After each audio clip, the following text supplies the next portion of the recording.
Have you ever looked in the mirror after spending 2 hours on getting ready, feeling completely snatched, only to walk outside and feel like everyone is staring at you? You've watched every voice training video on the internet, your outfit is super cute, your contour is blended to the gods, but something still feels off. Like there's this invisible puzzle piece you just can't seem to find. Trust me, I know that feeling so well. It's exhausting, but here's the thing. You aren't doing anything wrong. You just haven't been told the underground secrets yet. Welcome back to My Life, My Rules. If you're new here, grab a snack and get comfortable because we talk about the real, unfiltered queer experience on this channel. Today, we're diving deep into MTF passing tips that nobody really talks about. The little, subtle things that make a massive difference if you're aiming for stealth presentation. Now, before we get into it, I need to say something really important. Passing is not the rent you pay to exist as a trans woman. Your identity is valid whether you pass flawlessly, whether you're visibly trans, or whether you don't care about passing at all.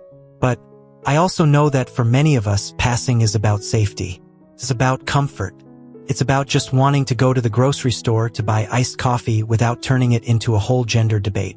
So, if stealth is your goal, listen up because this video is for you. Let's start with something that costs $0 but changes absolutely everything. The way you occupy space. Growing up socialized as male, a lot of us were subtly taught to take up as much room as possible. Wide stances, elbows out, claiming the space around us. Women, generally speaking, are socialized to do the exact opposite. We tend to pull our energy inward. Next time you're sitting on the train or in a waiting room, notice your posture. Try crossing your legs at the knee or ankles, keeping your elbows closer to your waist, and letting your shoulders drop and soften. When you walk, imagine leading with your hips rather than your chest or shoulders. It sounds so small, but people read gender through body language before you even say a single word. It's like an unconscious scanner that everyone has built into their brains. And while we're talking about body language, we have to talk about the nod. You know exactly what I'm talking about. The automatic, subtle upward head nod when you make eye contact with a guy passing by. It's a deeply ingrained reflex for anyone raised as a boy. A silent way of saying what's up or acknowledging someone's presence. Women almost never do the upward nod. If a woman makes awkward eye contact with a stranger, she usually gives a quick, tight-lipped smile, maybe a tiny downward tilt of the head, and immediately looks away. Unlearning the nod takes serious conscious effort, but once you replace it with the polite little smile, you'll blend in so much more seamlessly. Speaking of saying a word, let's talk about voice. You already know about pitch, right? Everyone talks about pitch. You raise your pitch, you try not to sound like a radio DJ, and boom, you're done. But honestly, pitch is only like 20% of the battle. The real secret is resonance and inflection. When guys talk, they tend to speak in a monotone rumble that vibrates right in the center of their chest. Women tend to speak from the front of their face, almost like the sound is buzzing right behind their lips and nose. Try humming a little bit and feel where the vibration is.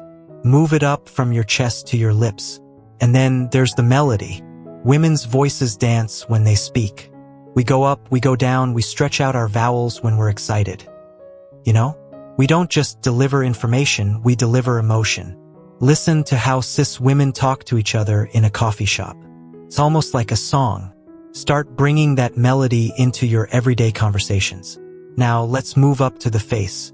The underground secret here is not heavier makeup. Honestly, heavy makeup during the day can sometimes do the opposite of what you want because it draws more attention. The real secret is your eyebrows. I cannot stress this enough. Eyebrows are the curtains of the face, and they completely dictate how the rest of your features are read. A lot of girls start their transition by plucking their brows into these ultra-thin, tiny little lines, thinking thinner means more feminine. But that can actually make your brow bone look more prominent. Instead, you want to focus on the arch. You want to lift the tail of the brow slightly up and out, and soften the inner corners so they don't look so boxy and harsh. A soft, fluffy, slightly arched brow does absolute wonders for feminizing the upper half of your face. And right above those eyebrows is another secret area, the hairline. If you're dealing with a little bit of recession or a hairline that reads more masculine, baby hairs are your absolute best friend. You can use a little edge control or gel to swoop down some of those shorter hairs around your temples. It completely rounds out the shape of your forehead. And if you're wearing your hair up, never pull it back tight into a severe ponytail. Always leave a few loose tendrils framing your face. It softens your jawline and hides the angles that might be making you feel dysphoric. Let's talk about accessories and proportions, because this is a huge one that nobody mentions. If you have a larger frame, broader shoulders, or bigger hands, wearing tiny, delicate little jewelry can actually emphasize your size by contrast. It's like putting a tiny picture frame on a massive blank wall. It just makes the wall look bigger. Instead, go for medium to chunky jewelry.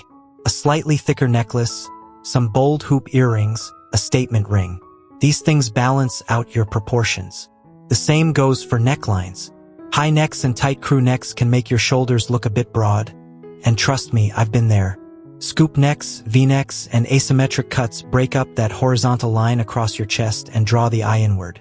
It's all about optical illusions, my friends. Which brings me to the next secret, the overcompensation trap. Early in transition, it's so common to want to wear the most hyper-feminine clothes possible. We're talking skater skirts, thigh-high socks, full glam makeup, and heels, just to go to the pharmacy. Super fun, and you should absolutely enjoy exploring your style. But if your goal is stealth presentation and blending in, hyperfemininity can actually make you stand out more.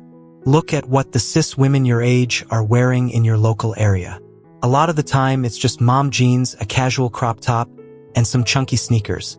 Blending in means dressing for the occasion. When your outfit matches the everyday vibe of the people around you, you become part of the background, and that's exactly where safety and stealth live. Here's a tip that is entirely invisible but incredibly powerful. Scent.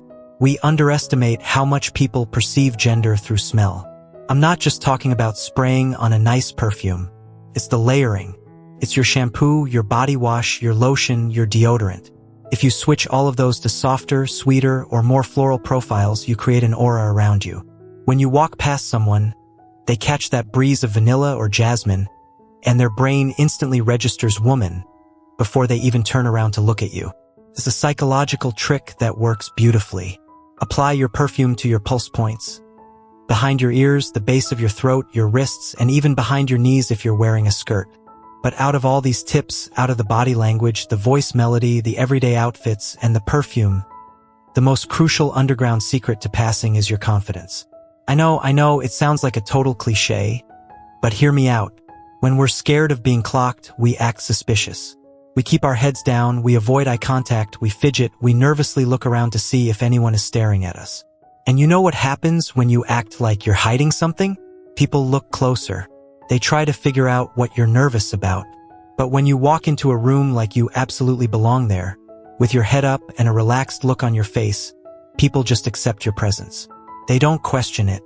The I belong here energy is the ultimate passing tool. If your voice cracks, or someone gives you a weird look, just brush it off and act like it's a normal Tuesday for a busy woman. Because it is.